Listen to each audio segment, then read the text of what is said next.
এমন দিনের জন্য তোমরা প্রস্তুতি গ্রহণ করো যেদিন এই দুনিয়ার মায়া ত্যাগ করে এই অন্ধকার কবরে তোমাদেরকে। আসসালামু আলাইকুম রহমতুল্লাহি ওয়া বারাকাতুহু। আজকের আলোচ্য বিষয়টি হচ্ছে যে গুনাহ থেকে পরিত্রাণ হওয়ার জন্য কি করণীয়।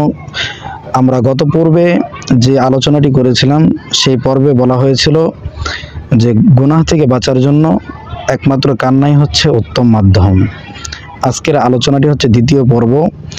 আপনারা যারা এই চ্যানেলটিতে নতুন, অবশ্যই চ্যানেলটি সাবস্ক্রাইব করে রাখবেন এবং নিত্য নতুন ইসলামিক বিষয়ে তথ্য জানার জন্য আমাদের সঙ্গে থাকবেন। হযরত আবু হুরায়রা রাদিয়াল্লাহু তাআলা আনহু থেকে বর্ণিত, তিনি বলেন রাসূলুল্লাহ সাল্লাল্লাহু আলাইহি ওয়াসাল্লাম তিনার মাতার কবর জিয়ারত করার সময় ক্রন্দন করলেন। তার আশপাশের সবাইও খুব কান্নাকাটি করলেন। রাসূল সাল্লাল্লাহু আলাইহি ওয়াসাল্লাম বললেন যে আমি আমার স্বীয় প্রভুর কাছে, আল্লাহ পাকের কাছে আমার মাতার জন্য মাগফিরাতের দোয়ার জন্য অনুমতি চাইলাম, কিন্তু আমাকে তার অনুমতি দেওয়া হয়নি। অতঃপর তার কবর জিয়ারতের অনুমতি চাইলে অনুমতি দেওয়া হয়।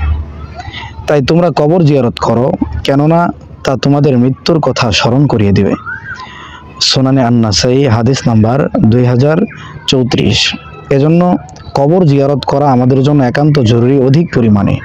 কবরই একমাত্র আমাদেরকে পারে আমাদের মৃত্যুর কথা স্মরণ করিয়ে দিতে।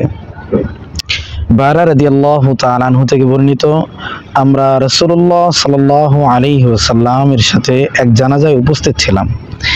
তিনি কবরের কিনারে বসে কাঁদলেন, এমনকি তার চোখের পানিতে মাটি ভিজে গেল। অতঃপর তিনি বললেন, হে ভাই সব, তোমাদের অবস্থাও তার মতোই হবে, সুতরাং তোমরা প্রস্তুতি গ্রহণ করো।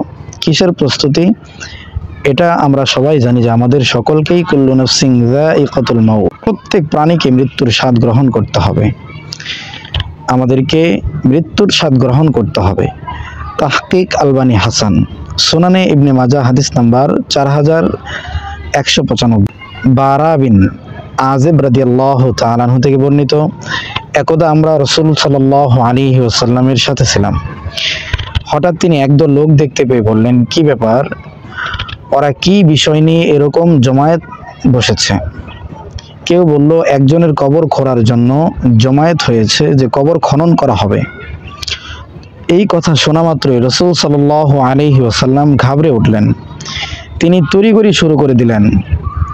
সঙ্গীদের ত্যাগ করে কবরের নিকট পৌঁছে হাঁটু ঘেরে বসে গেলেন। তিনি কি করছেন তা দেখার জন্য বারা বিন আযিব রাদিয়াল্লাহু তাআলা আনহু তিনার সামনে গেলেন। কেন বসলেন এটা দেখার জন্য তার সামনে খাড়া হলাম। দেখলাম তিনি কাঁদছেন। পরিশেষে তিনি এত কাঁদলেন যে তার চোখের পানিতে মাটি পর্যন্ত ভিজে গেল।